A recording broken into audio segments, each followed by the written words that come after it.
আসসালামু আলাইকুম। Current affairs জানুয়ারি 2025-এর প্রশ্নগুলো আমরা একটু ব্যাখ্যা সহকারে পড়ার চেষ্টা করব, তাহলে সহজে মনে থাকবে। আমাদের প্রথম কোশ্চেন বলছে 2025 সালে বর্ষপণ্য কোনটি? আমরা বলবো আসবাবপত্র।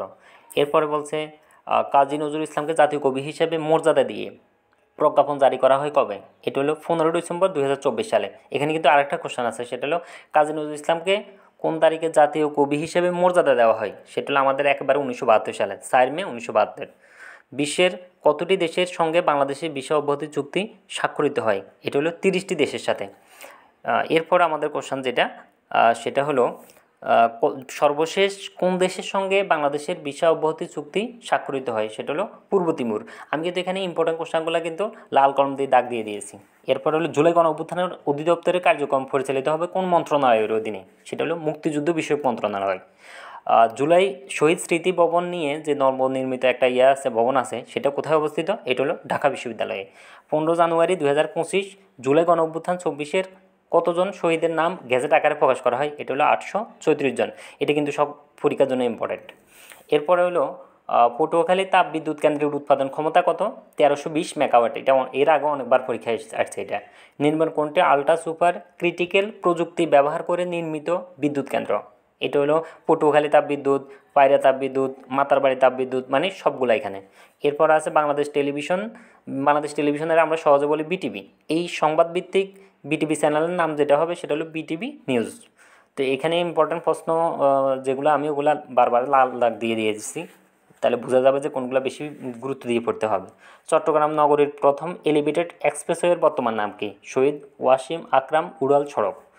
এরপর হলো 17 জানুয়ারি 2025 কোথায় জাতীয় বিশ্ববিদ্যালয়ের নতুন আঞ্চলিক কেন্দ্রের উদ্বোধন করা হয়? সেটা হলো হবিগঞ্জে।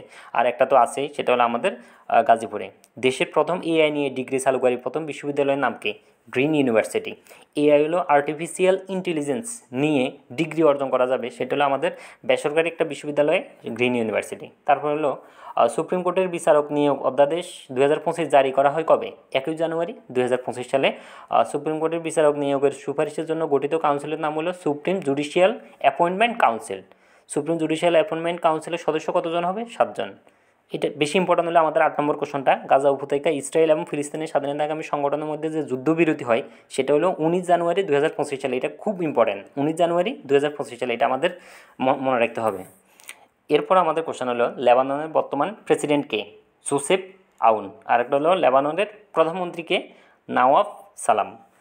SMVB ভাইরাসের প্রথম শনাক্ত হয় 2001 সালে নেদারল্যান্ডসে। 17 জানুয়ারি 2025 রাশিয়া এবং ইরানের মধ্যে একটা চুক্তি হয়, সেটা হলো তাদের প্রতিরক্ষা বিষয়ক চুক্তি। এটা হলো 20 বছরের জন্য। এই প্রশ্নটা ইম্পর্টেন্ট। কৃত্রিম বন মিয়াওয়াকি ফরেস্ট তৈরির ধারণার প্রবক্তা হলো আকিয়া মিয়াওয়াকি। ইরানের প্রথম গোয়েন্দা জাহাজের নাম? জাগরোস। 1 জানুয়ারি 2025 কোন জেনারেশনের সময়কাল শুরু হয়? আমাদের কিন্তু রিসেন্টলি জেনারেশন নিয়ে বারবার কথা হচ্ছে। এই 2025 সালে আমাদের যে জেনারেশন শুরু হয় সেটা হলো জেনারেশন বিটা। এই বিটা জেনারেশনের সময়কাল হবে 2025 থেকে 2039 সাল পর্যন্ত। CR-450 ট্রেনের উদ্ভাবক হলো চীন। আর 21 জানুয়ারি 2025 ইসরায়েলের পশ্চিম তীরে কী নামে সামরিক অভিযান করা হয়? এটা হলো অপারেশন ইরান ওয়াল। তো আমাদের এখানে ওই বিটা জেনারেশনটা খুব ইম্পর্টেন্ট, মনে রাখতে হবে। এটা বিটার সময়কাল হলো 2025 থেকে 2039 সাল পর্যন্ত। এরপর আমাদের জানতে হবে যে 20 জানুয়ারি 2025 ডোনাল্ড ট্রাম্প কততম প্রেসিডেন্ট হিসেবে দায়িত্ব গ্রহণ করেন? 47তম। তিনি কিন্তু এর আগেও প্রেসিডেন্ট ছিলেন, সেটা হলো 45তম। তার মানে তিনি দুইবার প্রেসিডেন্ট, একটা হলো 45তম আর একটা হলো 47তম। 20 জানুয়ারি 2025 ডোনাল্ড ট্রাম্প দ্বিতীয়বারের মতো কোন বিশ্ব সংস্থা থেকে যুক্তরাষ্ট্রকে প্রত্যাহার করে নেয়? একটা হলো বিশ্ব স্বাস্থ্য সংস্থা, আবার পরেরটা 32 নম্বরে বলছে প্যারিস জলবায়ু চুক্তি। উনি এই দুইটা জিনিস থেকে যুক্তরাষ্ট্রকে প্রত্যাহার করে নিছে। এরপর হলো 7 জানুয়ারি 2025 যুক্তরাষ্ট্রে আমরা জানি যে দাবানল ছড়িয়ে পড়ে, সেটা হলো 7 জানুয়ারি। কোথায়? ক্যালিফোর্নিয়া। তারপর আমাদের জানতে হবে 20 জানুয়ারি 2025 প্রেসিডেন্ট ডোনাল্ড ট্রাম্প নির্বাহী আদেশের মাধ্যমে মেক্সিকো উপসাগরের নাম রাখে কি?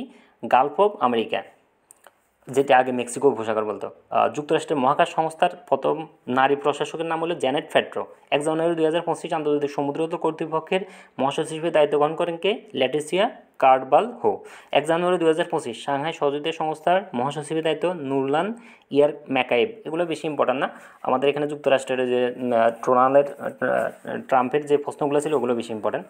1 জানুয়ারি 2025 কোন দেশ জাতিসংঘ নিরাপত্তা পরিষদের অস্থায়ী সদস্য হিসেবে দায়িত্ব গ্রহণ করে? এখানে ডেনমার্ক আছে, গ্রিস আছে, সোমালিয়া আছে, পাকিস্তান আছে, পানামা আছে, মোট 5টা দেশ। আন্তর্জাতিক টেলিযোগাযোগ আইটির সদস্য হলো 194টি, সর্বশ্রেষ্ঠ পালাও এরপরে ইম্পর্টেন্ট প্রশ্ন হলো 41-42 যে ব্রিক্সের বর্তমান সদস্য কতটা? 10টা, আগে ছিল 9টা, এখন 10টা। সর্বশেষ কে? ইন্দোনেশিয়া। কত সালে জয়েন করে? 2025 সালে 6 জানুয়ারি। আন্তর্জাতিক অপরাধ আদালতের আইসিসির বর্তমান সদস্য হলো 125টা। এরপর হলো 1 জানুয়ারি 125তম সদস্য হিসেবে কে জয়েন করে? সেটা হলো ইউক্রেন। মুক্তিযুদ্ধ নিয়ে স্মৃতিচারণমূলক বই এ time to dream and a time of despair, এটা হলো মঞ্জুরুল হক। ইম্পর্টেন্ট না হতে বেশি। ভারতীয় বংশ মার্কিন লেখিকা কিরণ দেশাই রচিত হলো উপরে সবগুলো বই। 82তম গোল্ডেন গ্লোব অ্যাওয়ার্ড আসরের সেরা চলচ্চিত্র হলো দ্য ব্রুটালিস্ট। এরপর আমাদের মোস্ট ইম্পর্টেন্ট যেটা, সেটা হলো আমাদের খেলাধুলার খবর। যেটা আমরা জানি যে আইসিসি চ্যাম্পিয়ন ট্রফি, এটা 9ম আসর চলতেছে। এটা হওয়ার কথা ছিল পাকিস্তানে, কিন্তু এটা বিভিন্ন ইন্ডিয়ার কিছু চক্রান্তের কারণে সেখান থেকে কিছু অংশ সরে যায়। তো কবে অনুষ্ঠিত হবে? 19 ফেব্রুয়ারি থেকে 9 মার্চ পর্যন্ত। আয়োজক দেশকে পাকিস্তান এবং সাথে আছে সংযুক্ত আরব আমিরাত। মোট দেশ কথা 8টা, এর মধ্যে বাংলাদেশও আছে। তো আমাদের আরেকটা জিনিস জানতে হবে, সেটা হলো এটার উদ্বোধন অনুষ্ঠান ছিল কিন্তু 16 ফেব্রুয়ারি, সেখানেও ভারতের কারণে এটা ক্যান্সেল হয়ে যায়, এখন এটা হবে না। ধন্যবাদ। আসসালামু আলাইকুম।